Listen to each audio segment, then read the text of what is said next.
So, in our Russia Close-Up series today, we're coming to you from the Yakutia region. It's in the country's far east and is home to one of the coldest cities on Earth.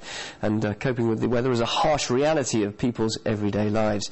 Our reporter Alice Hibbert's in Yakutsk, which is 6 hours ahead of Moscow. That gives you an idea of just how big this country is. Alice, good to see you there. Tell us, what's the weather like in Yakutsk? What are the temperatures like? Well, Belle, as you can see, it is rather chilly here this morning, as usual in the Republic of Yakutia. As you've mentioned, we are some 6 hours and 6 time zones away from you in Moscow, in northeastern Siberia.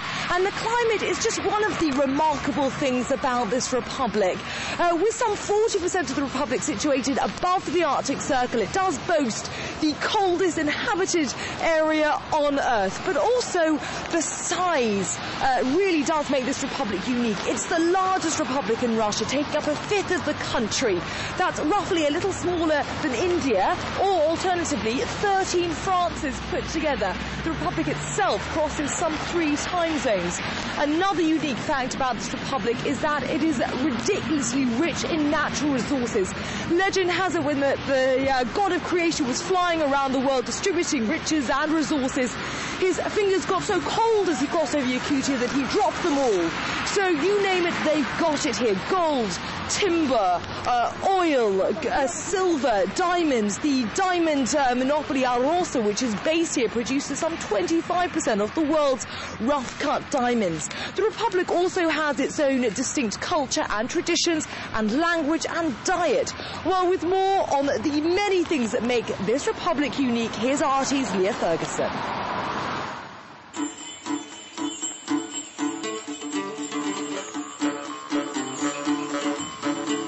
The Yakut people, so we're told, worship the sun, presumably for its ability to thaw a frozen face.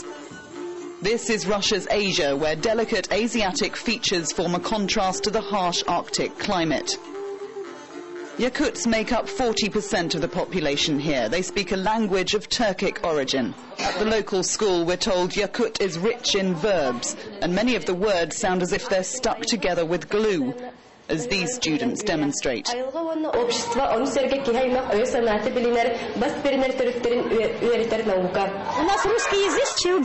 learn to speak Yakut from age 11. Lessons are compulsory for natives, but nowadays many Russians are learning the language too.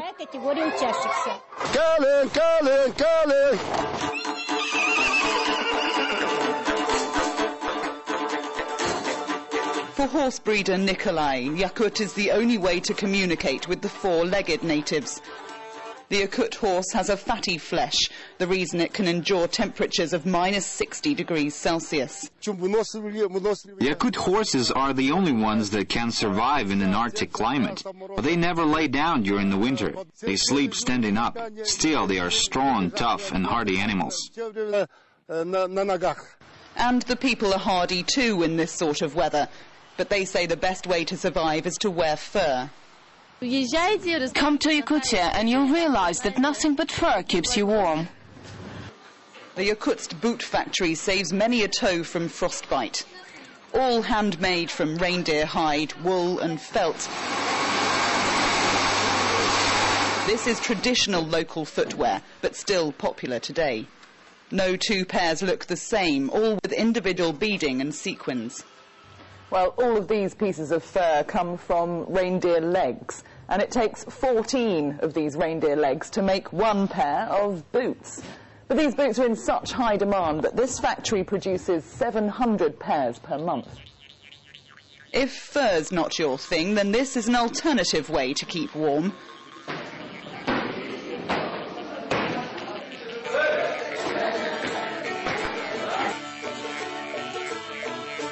A national Yakut sport of energetic leaps and bounds. It may look unusual, but it does have a purpose.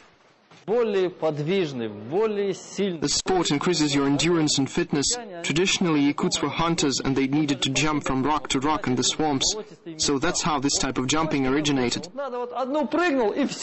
Nowadays, the Yakut people say jumping helps them to outwit the weather. Here, it's about survival of the fittest. Leah Ferguson, RT, in the Republic of Yakutia. Well, having spent some time here, I can certainly understand the national assumption with jumping up and down to keep warm. Well, someone who knows all about life in the region is Tatiana Monosterova, a teacher at school number 17 here in the Republic. Tatiana, could you please explain why the Yakutian language is compulsory in your school and why some of the classes are actually taught in Yakutian? As you probably know, our republic is bilingual, and there are two main official languages, Yakut and Russian, and some parents who moved from regions of our republic, they asked the head of our school to open Yakut specialized classes that children should can learn, for example, mathematics, physics in their native language, because it is very important that children were taught in their native language. They understand better all materials in their native language. But it's not just the language that your school teaches, it's also Yakutian culture and tradition. Would you mind telling me a little bit about that? Yes, of course. It is very important to remember all our traditions and customs. And some teachers of primary school, they learn children to sing toyuk, to sing huahai and dance it. And they also, children are taught to play humus, our national instrument. Well, we saw a little insight into what all that means in Leah's package. It looks a fabulously rich culture. Tatiana, thank you so much for coming down and talking to us. I'm afraid that is all we have time for from the Sakha Yakutian Republic this morning. Do join us in a couple of hours' time for more. Right now, back to you in Moscow. Alice Hibbert, thanks very much indeed. As Alice says, she'll be back with us in a couple of hours from now. Keep warm, Alice. Good to see you there. Thanks very much.